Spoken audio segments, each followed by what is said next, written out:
You are watching NBS, always. My name is Mable Twegumye Zake, and this is People and Power. Now, in tonight's episode, he's an educationist, philosopher, entrepreneur, and the proprietor of St. Lawrence Schools and Colleges. It's no wonder that his name is Lawrence. Tonight on People and Power, we are digesting the power behind the man who owns these walls of collection, Professor Lawrence Mukiibi. Now join me on this journey as we uncover the surroundings of this particular gentleman who has created an empire around himself. If Lawrence Mukiibi was a bee, he would automatically be the queen bee, to which the rest of the honeybee colony can't do without. What explains a man well-traveled, well-accessed, well-resourced, creative, connected and contacted? Some call that vision, I call that entrepreneur, and that best defines Lawrence Mukiibi.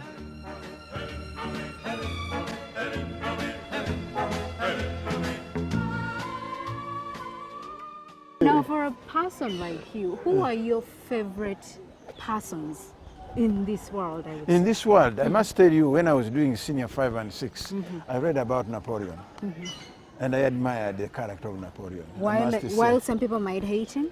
While some people might hate him, depending on their standpoint and viewpoint. But for me, I like the character. What I liked about Napoleon so much is that he's a man, when I read about him, who never gets tired, who never gets satisfied. That's how he created the French Empire. A man who used to sleep 2 or 3 hours a day. And I liked that, because most people spend time sleeping. Me, I sleep about 4 or 5 hours a day, around that. Who else aside from Napoleon? I have my father, my benefactor, the one who helped me go through secondary school. That is Mr. Bernard, the late Mr. Bernard Kakinda in Masaka, the founder of St. Bernard's College. Kakinda Hall in Crimland. That's why I have Kakinda Hall in Crimland. Okay. The founder of St. Bernard's College, and that's why I attended secondary school. I did not have school fees, and he helped me. And he had a good heart, a very kind heart. As much as it was difficult to separate Lawrence Mukiibi from his schools, People and Power also uncovered the humor and poise behind the name that has many questioning his wealth to amass an investment that will withstand many generations to come in up close and personal.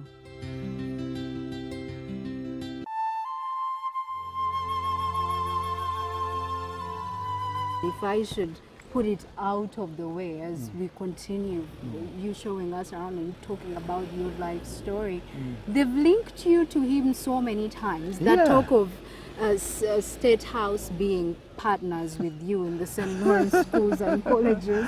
No, you know, those who understand President Museveni, he likes people who are progressive, people who are hardworking. He will always identify with those people, especially if they identify with him.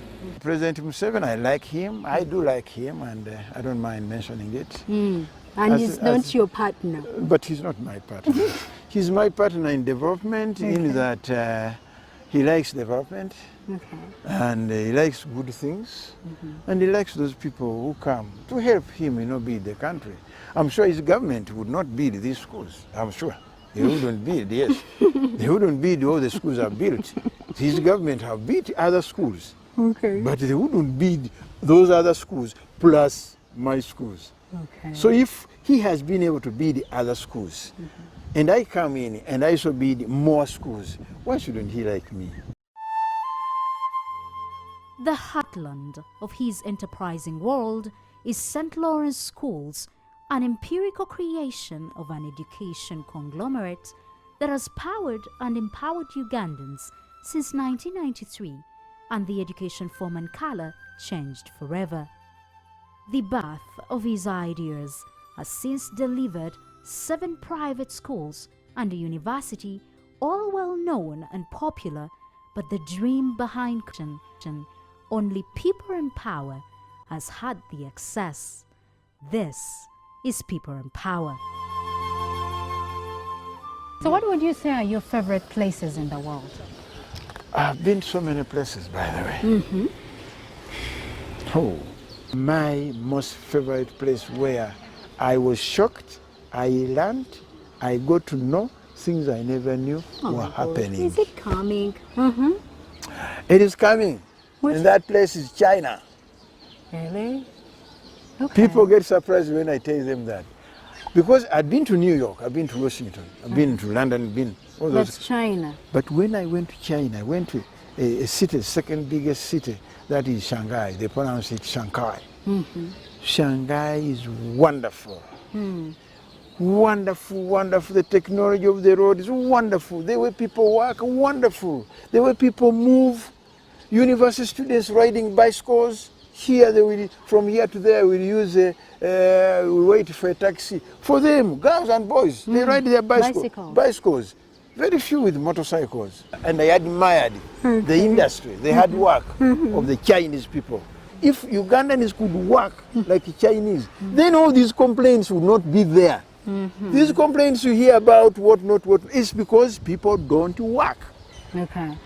If one comes out and he works and everybody works, then everybody will be busy working. Everybody will be productive and wouldn't have much problem. Do you ever feel tired? Yeah, sometimes. But I have a driving force. What's that? The longing to achieve something. Okay. That but I most think. People would say you've already achieved. No, so I've not achieved.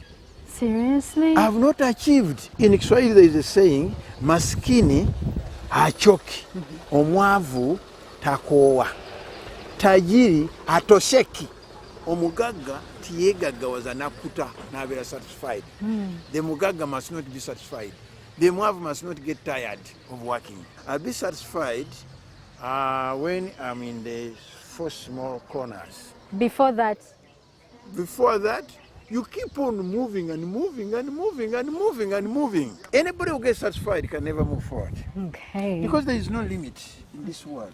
In fact, I don't want anybody who talks about getting satisfied. That now, yatuka. Now your name is inseparable from your schools and colleges.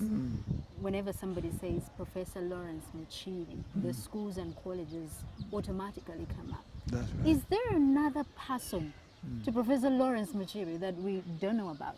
No. I think schools, I work schools, and every time when I go to bed, I'll be thinking about my schools.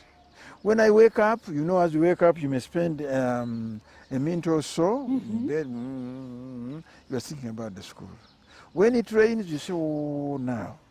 Especially before I put tarmac. Whenever it rained, I've seen my students. Remember when you were at Horizon, some parts of Horizon did not have tarmac. Sure. So whenever it rained, I'd say, oh, now my daughters, they're going to step in mud. When shall I ever get money? And so on and so forth. I think my schools, and let me tell you, some friends of mine sometimes disappoint me, but I forgive them. You meet somebody who is your friend, you maybe has not seen you for about a year or so. He says, oh, Professor, how are you? Say, fine. Then he starts. Oh, how are you? How have you been these days? Say, fine. How are your children? Have they grown? Have they finished university? I said, oh, they have finished. They're fine. Have they got married? I said, yeah, some of them have married. Some of them are waiting to get married. Oh, how is your wife? I said, oh, my wife is fine. She's doing fine. All those questions don't make sense to me. I want him to ask me, how are the schools? That's what he would have made sense to me. The schools make me. Without the schools, I am not. I am not. Many people who think that family is more important than the material wealth. Aren't you one of those people? Not at all. I believe that the work is more important than the family. Because the work supports the family. The family cannot be happy when the worker is not there.